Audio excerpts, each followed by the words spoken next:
Hello everyone, स्वागत है आप सभी लोगों का आपके अपने चैनल प्रोफेशनल ब्यूटिशियन पर। और मैं हूँ रेखा।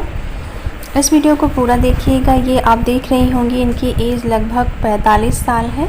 तो ऐसे लोगों, इस एज के लोगों पर किस तरीके से आईब्रो बनाएं, कितनी मोटी पतली, तो आज वही इस वीडियो में बात करने वाले हैं। तो सबसे पहले मैं आप लोगों को बता दूं कि इनकी आईब्रो घनी नहीं है, बहुत हल्की है। तो इनके ऊपर आपको दो चीज़ें हैं कि एक तो एज को ध्यान रखते हुए काम करना, और दूसरा ये है कि इनकी आईब्रो घनी नहीं है, बहुत हल्की है, तो उसको भी आपको ध्यान रखना है। तो सबसे पहले आपको, जब कोई भी आईब्रो हल्की होती है तो पहले ऊपर से जितना भी एक्स्ट्रा लगे कि हाँ ऊपर से यहाँ तक निकल सकता है, उतना आपको निकाल लेना है बाल। वहाँ पे शेप देना है, जो भी आप शेप देना चाहते हैं, आर्च देना चाहते हैं तो आर्च, और जो भी राउंड देना चाहते हैं तो राउंड, जिस भी तरीके से शेप देना चाहती हैं आप देख लीजिए कि उनका फेस अगर लॉन्ग है तो आप आर्च मत दीजिए, थोड़ा सा स्ट्रेट ही बनाइए। अगर उनका फेस गोल है तब आप थोड़ा सा उठाकर आर्च में बनाइए ताकि उनका फेस बैलेंस लगे, ओवल लगे। तो यहाँ पे मैं जितना भी इनका फेस ओवल है, तो इनके फेस पर कोई भी किसी भी तरीके की आईब्रो बनेगी तो अच्छी लगेगी। तो जैसा कि मैंने आपको पहले ही बताया कि ये 45 साल के आसपास के हैं, तो इनकी आईब्रो जो होनी चाहिए वो मोटी होनी चाहिए। ऐसा भी नहीं कि बहुत मोटी होनी चाहिए, ऐसा भी नहीं कि बहुत पतली होनी चाहिए। ऐसा इस तरीके से होना चाहिए कि वो इनकी एज पर वो सूट करे। ऐसा नहीं कि आप बहुत पतला कर दें और फिर वो बिल्कुल ऐसी नई नवेली दुल्हन की तरह जैसा बना लेती हैं। नई नवेली दुल्हन जब बनवाती हैं तो बहुत पतली आईब्रो करवाती हैं। तो इससे क्या होता है, नेचुरल जो चीज़ें होती हैं वो कहीं ना कहीं ख़त्म हो जाती हैं, फिर सब चीज़ बनावटी लगने लगता है। तो लेकिन इस एज में आके आपको ये चीज़ें बहुत ध्यान देनी होती है। एक बार लड़कियां हैं वो करा लेती हैं तो चलता है, लेकिन जब हम लगभग 40 के ऊपर पार कर जाते हैं तब अपनी आईब्रो को लेकर थोड़ा सा हमें ध्यान देना चाहिए। स्पेशली जब बाल वगैरह थोड़ा बहुत पकने लगे तब ये चीज़ तो बहुत ज़्यादा ध्यान देना चाहिए। तो यहाँ पे आप देख सकते हैं कि मैं किस तरीके से अपने धागे को भी आप देख रहे हैं किस तरीके से थ्रेड को चला रही हूँ।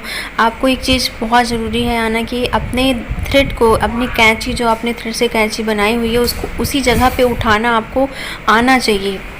बहुत सारे लोग होते हैं कि वो जैसे फिसलाते हुए खींचते हैं तो वो कहीं भी उठाकर बाल नहीं निकाल पाते। ऐसा नहीं है, आपको उठाकर भी बाल निकालना है, खींच कर भी बाल निकालने हैं, हर तरीके से बाल आपको निकालना आना चाहिए। अगर एक आप प्रोफेशनली प्रोफेशनल तरीके से एक ब्यूटिशियन है, काम करना चाहती हैं या आगे बढ़ना चाहती हैं, तो आपको ये चीज़ें ध्यान रखना बहुत ज़रूरी है।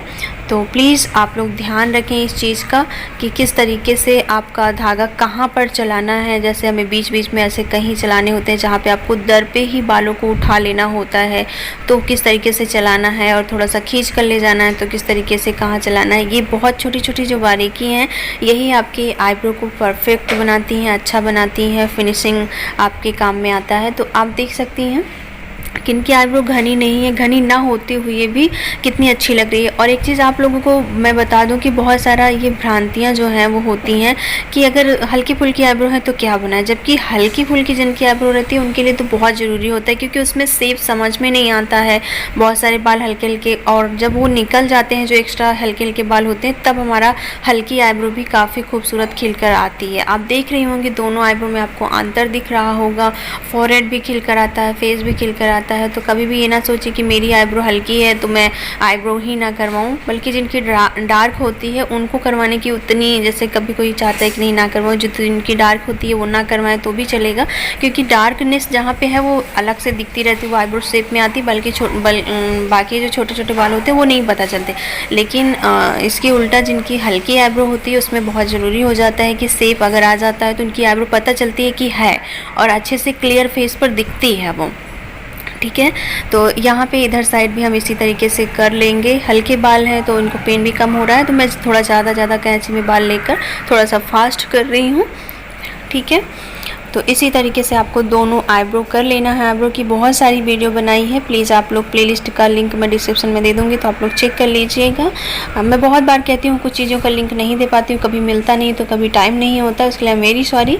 आप लोग प्लेलिस्ट चेक कर लिया करिए, वहाँ पे आपको स्टेप बाय स्टेप सारी चीज़ें मिलेंगी। यहाँ पे कंप्लीट किया हुआ है। और एक चीज़ और आपको बतानी थी कि कभी भी जो आईब्रो हल्की होती है उसमें कभी भी ये ना सोचे थोड़ा सा कहीं भी गैप है तो मैं उसको हटा के जो है पूरा प्रॉपर शेप में लाऊं, ऐसा नहीं हो पाता। कहीं ना कहीं थोड़ा बहुत लगता है, क्योंकि बहुत दूर दूर तक बाल होते हैं, बहुत दूर दूर गैप करके बाल होते हैं, तो वहाँ पे बहुत अच्छी फिनिशिंग लाना थोड़ा सा टफ, मतलब असंभव। जैसे इनके अंदर अंदर देखेंगे तो गैप है, और अगर आप उसको सोचेंगे कि नहीं वो पता ना चले, तो ऐसा नहीं है। बहुत सारे जो है एक बाल के बाद दूसरे बाल में काफ़ी ज़्यादा गैप होता है, तो थोड़ा बहुत दिखेगा, जो कि पास से दिखता है, दूर से बिल्कुल नहीं पता चलता। ठीक है, तो ये सारी चीज़ें आप लोग ध्यान रखेंगी। तो इस तरीके की आईब्रो, इस एज में इतनी मोटी आईब्रो आपको रखनी है, पतला नहीं करना है बिल्कुल, ऐसा भी नहीं कि बिल्कुल मोटा ही रख दिया।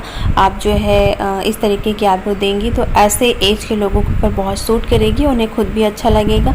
ठीक है, तो उम्मीद करते हैं कि आज की वीडियो से आपने बहुत कुछ सीखा होगा, और अगर आपने सीखा है तो प्लीज़ इस वीडियो को जितना हो सके उतना शेयर करिएगा, और चैनल को सब्सक्राइब नहीं किया तो चैनल को सब्सक्राइब कर लीजिएगा। यहाँ पे मैंने आफ्टर वैक्सिंग जेल लगाया है, और कंप्लीट आप लोगों के सामने आईब्रो है। तो कुछ इस तरीके से काम करिए, और जो भी प्रॉब्लम हो रही है मुझे कमेंट करके बताइए। आप लोगों से मिलते हैं नेक्स्ट वीडियो में।